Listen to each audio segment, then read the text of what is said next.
ओम श्री गुरुवे नमः। असंग विचार माला भाग 6। मोह। मोह का परिणाम हमेशा दुख होता है। नीतिकार कहते हैं कि मोह के समान कोई दूसरा शत्रु नहीं है। मोह के पथ में पद पद पर दुख व द्वंद्व के विकट कांटे हैं। जिस व्यक्ति या वस्तु पर मोह हो जाता है उसके वियोग में बेचैनी और दुख ही मिलता है। मोह में गुण अवगुण का सही ज्ञान नहीं होता है। मोह जीव को वैराग के पथ से विचलित करने वाली असीम शक्ति होती है। मोह करने का सीधा सा अर्थ है कि अपने लिए दुखों को निमंत्रण देना। मोह एक ऐसा काला चश्मा है जिसमें वास्तविकता दिखाई नहीं देती। जैसे धृतराष्ट्र को अपने पुत्र दुर्योधन पर मोह हो गया तो उसके अवगुण ही उसको गुण लगते थे।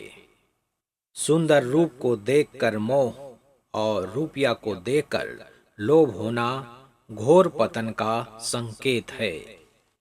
बूंद बूंद करके घड़ा भरता है, यानी एक एक सद्गुणों को अपने जीवन में निरंतर धारण करने से एक दिन मनुष्य का जीवन सद्गुणों का गुलदस्ता बन जाता है, जिसकी मधुर सुगंध से जीव अमोघ शांति और सुख का अनुभव करता है।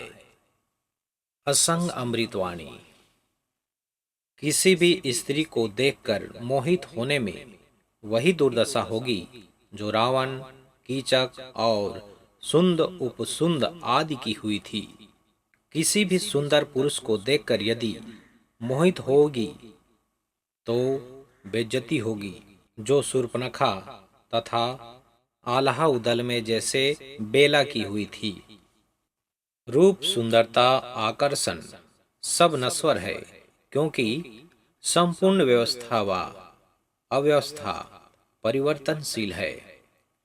बूढ़े को देखकर कोई मोहित नहीं होता, बल्कि प्रियजन भी उससे घृणा करने लगते हैं।